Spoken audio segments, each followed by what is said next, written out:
Boker Tov, Beshem Hashem, Naaseh V'Natzliach, en ce lundi 16 mai et 15 du mois de Iyar, cours acheté par Sarah chez Kara Bezrat Hashem pour la refoua, Shlema Refoua, Tenefesh Urfoua Tagouf, Shlema définitive et de l'opération de sa sœur Maayan, Bat Daniel, Chantal, Rachel, Bezrat Hashem, que le mérite de notre étude, Titen la Achlama Meira, Briut et Anarichut Yamim, Ba'ala Kol Irat Shamayim, Bezrat Hashem, V'Tshuva Shlema, Be'ezrat Hashem Yitbarach à elle, ainsi que tous les malades d'Israël. On a déjà donné la liste juste avant de tous les malades d'Israël. Après, on attaque directement ce shiur avec l'aide d'Hashem, Sruta Torah Tagen Ba'adea. Justement, nous allons parler aujourd'hui des ségoulottes pour la refoua. Qu'est-ce que nos chachamim nous conseilleraient dans plusieurs livres divers pour Be'ezrat Hashem, la refoua shlema d'une personne. Et on va donner Be'ezrat Hashem quelques ségoulottes. La première d'entre elles, c'est la teshuva. Rien ne tient devant la teshuva, car si une maladie tombe sur une personne, eh bien, c'est parce que les membres eux-mêmes ont fauté, explique le Zohar HaKadosh, ainsi que beaucoup d'autres livres. Nous avons 248 membres et 365 tendons, où chacune d'entre elles correspond à une mitzvah positive ou une mitzvah négative. C'est-à-dire que ici, tu feras, ici, tu ne feras pas. Il y a combien de mitzvot positives? Vous le savez, 248. Nous avons 248 membres. Ce qui fait que si je ne fais pas ce que la Torah me demande, le membre concerné par la mitzvah se retrouve entaché, frappé, touché. De l'autre côté, vis-à-vis des tendons, vis-à-vis du système moteur du corps humain, donc l'ota'ase. Une personne, par exemple, qui, la Torah nous dit, imtashim shabbat reglecha, que par exemple, la marche du Shabbat ne doit pas être comme celle de la semaine. Les jambes, en général, sont reliées, en tout cas une partie des jambes, à la mitzvah de Shabbat. En d'autres termes, il va falloir réparer les choses. Donc, personne malade égale fait teshuva, en espérant que par ce mérite-là, Be'ezrat Hashem, on puisse guérir très rapidement le membre. Le roi Salomon avait écrit le livre des Refouot, justement, où il expliquait à quoi correspondait chaque membre et chaque mitzvah. Et le roi Chizkiyahu Amelech, Ganazoto, il l'a caché, il l'a enterré, pour ne pas qu'on le connaisse. Et pourquoi? Parce que si on connaissait précisément chaque membre par rapport à chaque mitzvah, eh bien, ce qui en découlerait, c'est qu'on ferait plus de tchouva, on ferait simplement une teshuva memoukedet, c'est-à-dire, on viendrait juste réparer. Bon, alors c'est ça, juste je fais ça, et le reste non.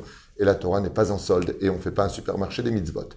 Deuxième chose à retenir, Be'ezrat Hashem, pour la grande refoua shlema, tzedaka tatzim mavet, donner toujours de la tzedaka, Be'ezrat Hashem itbarach. Le fait de donner de la tzedaka, eh bien, l'ange de la maladie, au lieu de s'attaquer à la personne, prend la tzedaka en contrepartie et l'emmène vers le haut. On raconte une fois que le Chafetz Chaim, Zecher Tzadik Bekadosh Libracha, devait faire une opération et le médecin lui avait dit que l'opération aurait peut-être 50% de marcher ou 50% de ne pas marcher. Qu'est-ce qu'a fait le Chafetz Chaim? Il a demandé le coût de l'opération. On lui avait dit, je dis n'importe quoi, 2000 roubles. Qu'est-ce qu'a fait le Chafetz Chaim? Il a pris ces 2000 roubles et il est parti les amener à la yeshiva. Il les a donnés au rav de la yeshiva. Et quand il lui a dit, mais pourquoi une telle somme? Il a dit, c'est le coût de mon opération. Il dit, mais il faut vous faire soigner. Il dit non.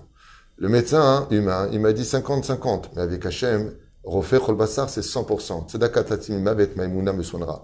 Et ainsi a guéri le Chafetz Chaim. Alors, est-ce qu'il faut être au Chafetz Chaim pour à qui ça arrive? Ani lo yodea. Ce que je vous raconte, c'est ce que j'ai lu une fois dans sa biographie. C'est comme ça que c'est raconté. Mais en tout cas, ce qui est sûr, c'est que si vraiment on avait confiance, kachayu advarim. C'est pour ça d'ailleurs qu'on fait, troisième chose, le pidyon Nefesh. Mazet Pidyon Nefesh, le rachat de l'âme. On achète avec une grosse somme d'argent. Nous, par exemple, chez nous, on prend juste 180 shekels ou 160 shekels, mais on peut prendre beaucoup plus. Il y a des rabbinim qui prennent jusqu'à des sommes assez importantes, jusqu'à 2, 3, 4, 5, jusqu'à même 20 000 shekels. Mais en réalité, cet argent va à la tzedaka, en tout cas, je l'espère, pour ceux qui le prennent, va à la tzedaka et on fait le Pidyon Nefesh, le rachat de l'âme, ce qui est très important pour guérir d'une maladie. Bien entendu, la prière sont des choses que tout le monde connaît.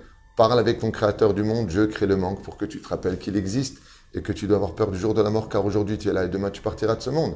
Donc pour rapprocher le cœur de l'homme, Dieu envoie la maladie parce que le mot machala rappelle les lettres du mot mechila, qui veut dire hey, commence à demander pardon, arrête de vivre sans moi, tu dis à Kadosh Baruch Hu, n'oublie pas qu'à la fin on va se rencontrer. Mieux vaut venir avec de bonnes armes vis-à-vis de toi, car j'aurai toujours le dernier mot, dit le créateur du monde, car moi je t'ai tout donné et toi. Et qu'est-ce que tu donnes? Et la reine Be'ezrat Hashem, il y a dans la maladie, Bevadai, la teshuva. Il y en a qui disent, comme il y a marqué dans Maseret Ta'anit, tout simplement le somme de jeûner. Si la personne ne peut pas jeûner, d'autres le feront pour lui. Le fait de jeûner est aussi, Be'ezrat Hashem, un remède pour la guérison. Bien entendu, la personne étant faible, la famille pourra le faire à son insu. D'aller prendre la bracha d'un très grand tzaddik, ou Zgula Nifla'a Be'ezrat Hashem pour la Refoua Shlema, d'aller voir un grand Torah, même d'aller sur les kivrei tzaddikim, pleurer pour que les tzaddikim interviennent vis-à-vis du trône divin, pour qu'il donne une grande Refoua Shlema, Achlama Me'era Ve'briyut Etana, à la personne concernée par la maladie. Vous n'allez pas me croire, Rabbeinu, il dit une grande ségoula pour toutes les maladies de ce monde, la joie de vivre. Quand Bezrat Hashem, tu remontes avec le sourire l'épreuve de la maladie, eh bien Rabbeinu, il y a déjà plus de 2 siècles et demi pratiquement en arrière, nous dit, sache que le rire et la joie de vivre renouvellent les cellules du corps humain. Et aujourd'hui, les scientifiques l'ont découvert, il y a les clowns des hôpitaux qui font rire même les personnes les plus atteintes du cancer, eh bien retrouvent Bezrat Hashem un système de guérison beaucoup plus rapide, aussi bien que la chimio. Pourquoi? Parce que la joie de vivre est un médicament pour toutes les maladies. Bien entendu, le bikur cholim, le fait d'aller voir un malade, surtout si ceux qui vont le voir sont du même signe astral, par exemple, imaginons qu'il soit né au mois d'avril et qu'on ait une personne qui soit née aussi au mois d'avril, il lui enlève 1/60. Comme ça marqué dans la Torah à propos Ve'ine Yaakov cholé, dans la paracha de Vayechi, Yaakov tombe malade. Et Yosef Hatzadik était taureau comme son père, qui était lui-même taureau du mois de mai. Et donc, quand il est parti le voir, il y a marqué Veitrazek al mitato, il s'est tenu sur son lit. Mitato, hine, c'est he, nun, he, 60. Mitato, à la mita, ça a fait combien? 59. Il lui a enlevé 1/60 de la maladie. Donc, ça voudrait dire quoi?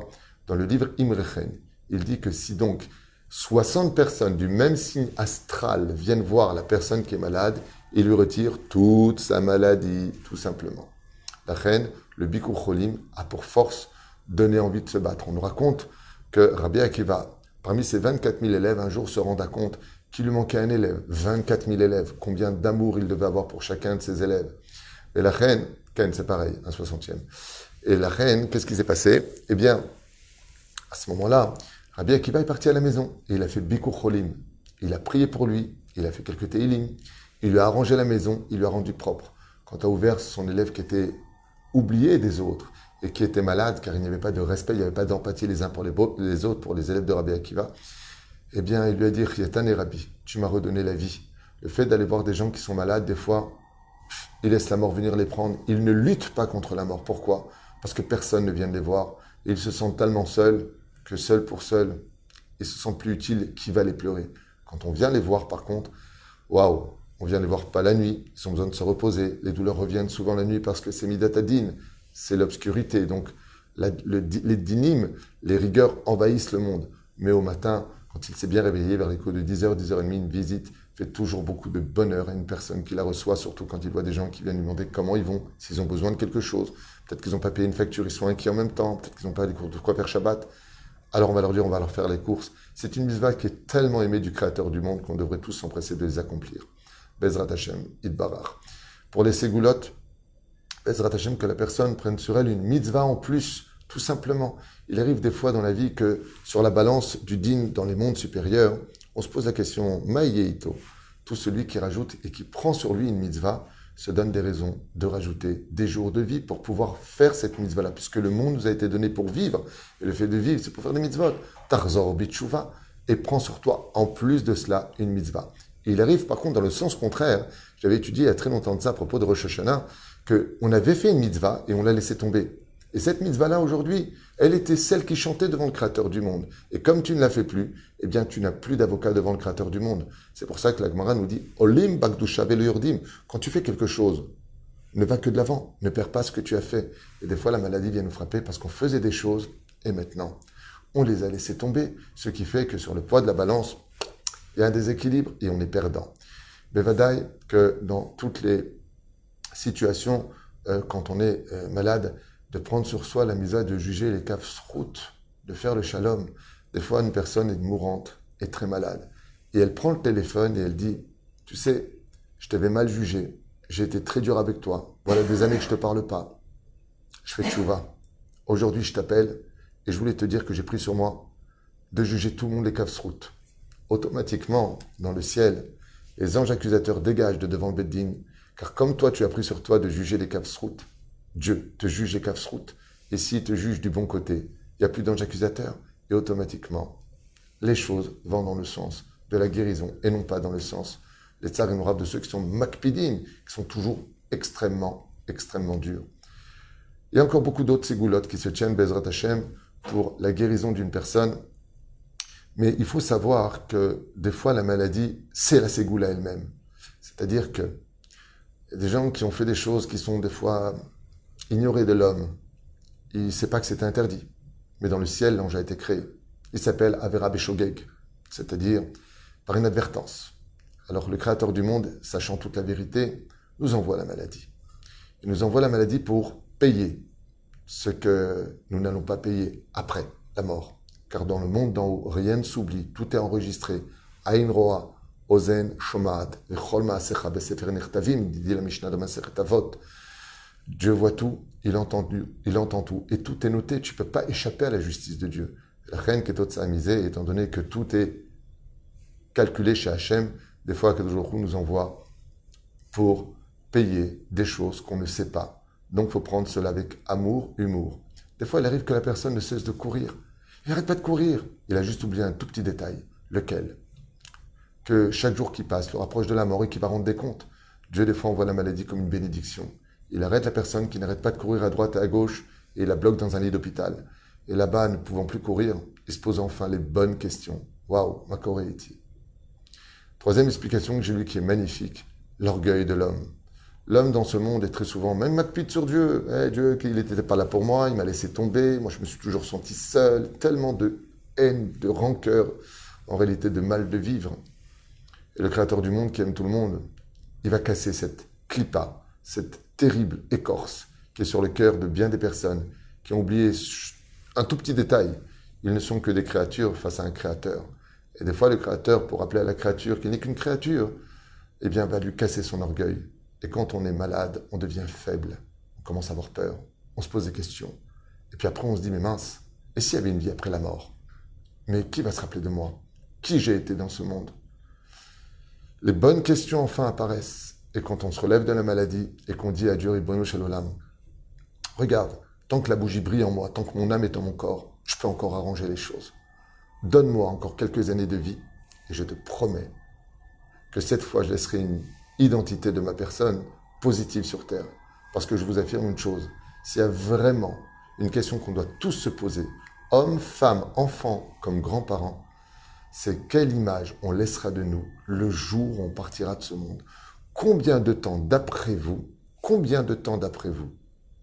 au niveau des semaines, des mois, des années, espérons-le, on se rappellera de nous.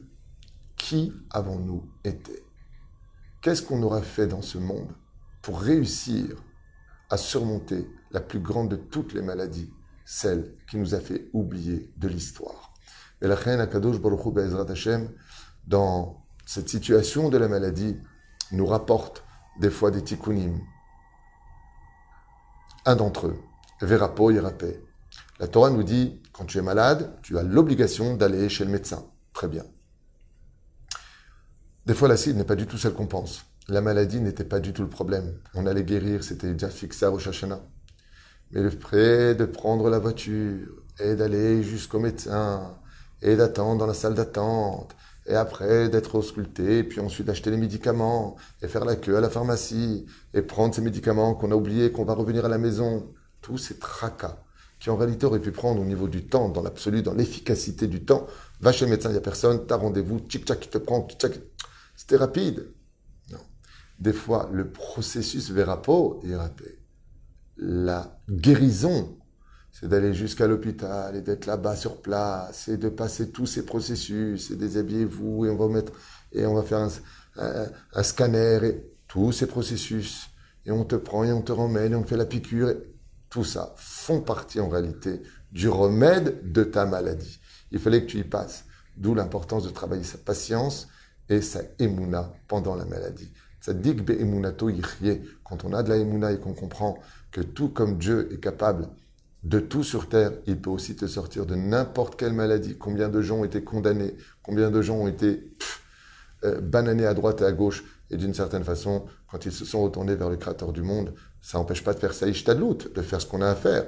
Mais il faut savoir que Dieu possède réellement toutes les clés de notre refoua chez les mains. Demander pardon autour de soi. Des fois, la maladie vient nous frapper parce qu'on a vexé des gens, parce qu'on a fait du mal à quelqu'un qui est makpid sur nous. Et le fait d'être makpid peut apporter de graves maladies. Encore une chose qui peut vraiment soigner de beaucoup de maladies. Atarat nedarim. Aré la Gemara nous dit, celui qui fait des promesses, celui qui fait des nedarim, celui qui fait des vœux, eh bien, peut tuer sa femme, ses enfants, ou peut amener des maladies chas v'shalom dans sa propre famille. Ce qui fait que des fois, on a fait des nedarim, on a fait des vœux.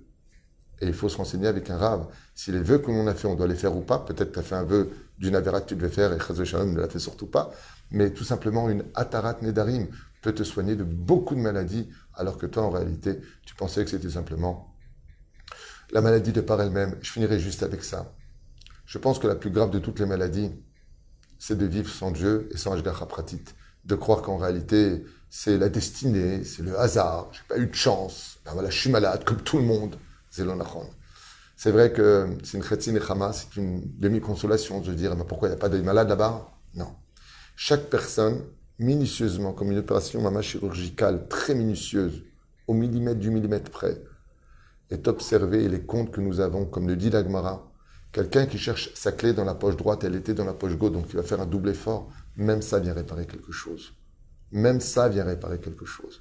Ce qui fait qu'il n'y a pas de hasard. Si tu es malade, si tu es dans une situation précise, d'une maladie précise, tout ça vient réparer des choses. Aie confiance en Dieu. Parle avec lui. Prends sur toi des mitzvot. Réécoute ce shiur. Mets-les en pratique. Be'ezrat Hashem Yitbarach. Réalise les choses, car tout est mida kedeged mida. Des fois, tu es malade et tu vois que personne n'est venu te voir. Peut-être que toi aussi, tu n'es pas allé visiter quand tu as entendu qu'il était malade. La vie est un miroir. Et la reine Bezrat Hashem, très souvent on apprend de la vie les plus belles leçons de notre histoire. Travailler son humilité, sa patience, sa tolérance, et Bezrat Hashem, apprendre que dans la vie, tout ce qui se brise peut se reconstruire avant le départ final. Et la reine Bezrat Hashem, encore Chazal Ombrim, des fois il arrive qu'une personne doit vraiment partir. Zéou Nigmar. Nigmar. On s'est tous réunis ensemble, une grande ségoula, qu'il y ait le plus de personnes qui prient ensemble et fassent des teilim pour une personne malade. Plus il y aura de monde, et plus ça allongera la vie de la personne, parce que celui qui est aimé des hommes est aimé de Dieu. Et quand on voit que beaucoup de gens prient pour une personne, le Créateur du monde dit « Attends. Lui, il ne mérite plus de vivre pour l'instant, il a fini son tikkun. Mais il peut continuer à vivre pour les autres parce que tout le monde le demande. » Et la reine Bezrat Hashem, quand on a la possibilité de pouvoir prier même un teilim, même une phrase, Yiratson, que Dieu lui envoie la refoua shlema. Simplement ça. Ces paroles montent devant le trône divin, on dit, tiens, lui aussi il a fait l'effort de dire quelque chose pour lui. Et la reine, plus on sera nombreux à prier pour lui, plus on fera des shiur et Torah, comme tu viens de le faire, Sarah, d'avoir acheté ce shiur pour la refoua shlema. Chaque mot de Torah, chaque personne qui écoutera ce shiur, chaque personne qui fera une mitzvah, ces anges-là se divisent et ils vont pour celui pour qui tu as dédié ce shiur, pour sa achlama meira. Et des fois, il arrive, chers amis, malheureusement, que malgré tous les efforts prodigués, la personne, lo alelu velo alechem, avait fini son temps. Alors ne croyez pas que la prière a servi à rien. Non seulement elle a servi, non seulement vous a donné du mérite à vous, mais après la mort, la vie continue. Ne l'oubliez jamais, la mort n'existe pas. Hier, quelqu'un m'a posé la question, hier soir au téléphone, Rav Tutu, c'est quoi exactement la mort? Je lui ai dit, c'est tout simplement quand on enlève son manteau. Mais je n'ai pas compris. Je lui ai dit, tu vois, quand tu enlèves ton manteau, t'es mort? Non, j'ai enlevé mon manteau. Je lui ai dit, la mort, c'est simplement se retirer de son corps. Le manteau, c'est le corps. Le corps n'est autre que le manteau de la Neshama. Mais on ne meurt pas. Ce qui fait que quand on arrive de l'autre côté, toutes les télim, toutes les prières qui ont eu lieu, viennent devant le trône divin et montent sur la balance du jugement. Ce qui fait que la guérison se fait aussi parce que la Neshama monte dans son Gan Eden, Bebet Arefoua, dans la maison de la guérison, là-bas où le malheur n'existe pas. Et la reine, aucune prière ne sert à rien et aucun télim n'a été dit en vain, si ce n'est que la émouna de comprendre que la vie continue, même là où on pensait qu'elle s'était arrêtée au niveau du corps, mais pas au niveau de l'âme. Shtiena Refoua Shlema, Achlama Meira, Briou Tetana, il y a encore tellement de choses à dire, mais allez, va qu'on fasse déjà la moitié de ce qui a été dit maintenant. Kol Tov et Leitraot. Todarabah Sarah d'abord acheté Shushio.